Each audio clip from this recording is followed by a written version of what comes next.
I want you to ask yourself the question, how many monuments to Confederate leaders are there in the United States? I mean, guess a number. Is it 10, 20, 50, 100, 500? Is it more than that? Greetings, another episode of Hark the Lark.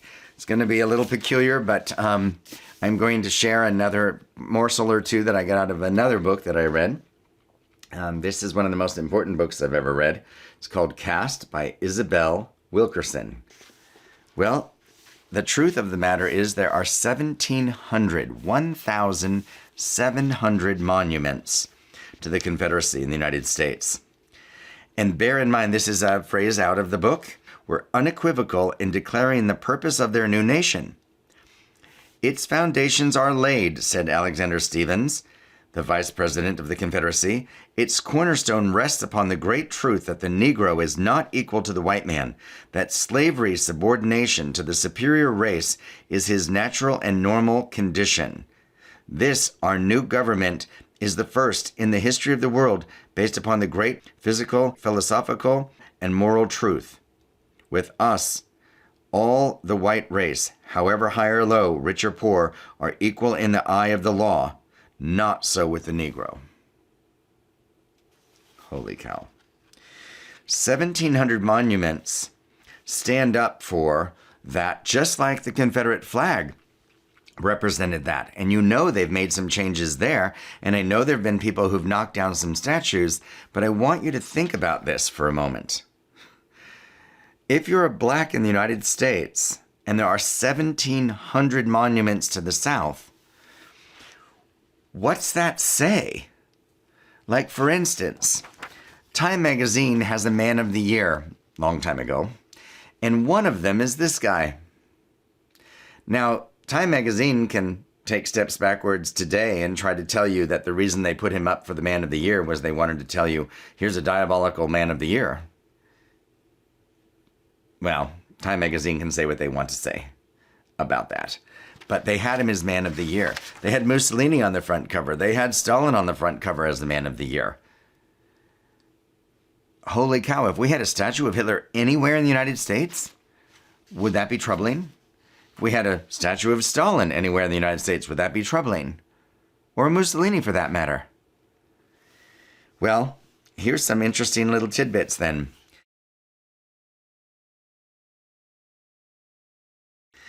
Well, Isabel Wilkerson has done a lot of research for this book.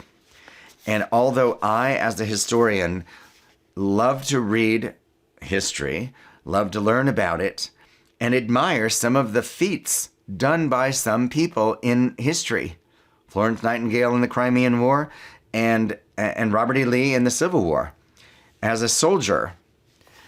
But bear in mind, this is also true about Robert E. Lee.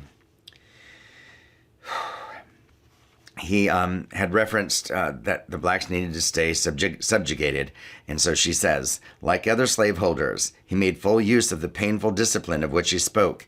In 1859, 3 of the people he enslaved on his Virginia plantation, a man named Wesley Norris and his sister and cousin, fled north and were captured near the Pennsylvania border. They were forced back to Lee's plantation. Upon their arrival, Lee told them that he would teach them a lesson they'd never forget. Wesley Norris later recounted, Lee ordered his overseer to strip them to the waist, tie them to posts, and whip the men 50 times and the women 20 on their bare backs. When the overseer resisted, Lee got the county constable and told him to lay it on well, which the constable did. Not satisfied with simply lacerating our naked flesh, Norris recalled, General Lee then ordered the overseer to thoroughly wash our backs with brine, which was done.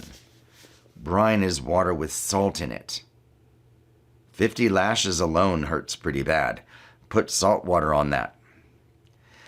Again, I admire oftentimes soldierly feats, and one cannot take away some of the soldierly feats of the German army in World War II or the Russian army in World War II. There are brave people in every country. I'm not saying Robert E. Lee wasn't brave. However, you did note that he didn't do it himself. I wonder why that is. Oftentimes I struggle with that. Why do you have other people do the whipping for you if you think it's important? In a battle called Petersburg in the Civil War, there was this explosion that just kind of blew up the whole ground and made this big, huge crevice. And many blacks were forced to run into that, fighting for the Union against the South. And when the South kind of stopped that whole battle, the soldiers afterward, if they were white, they were imprisoned. If they were black, they were shot, executed. We say in America that we're the land of the free.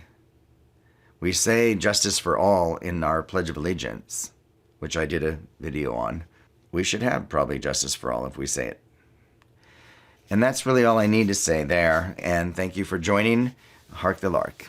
Thanks.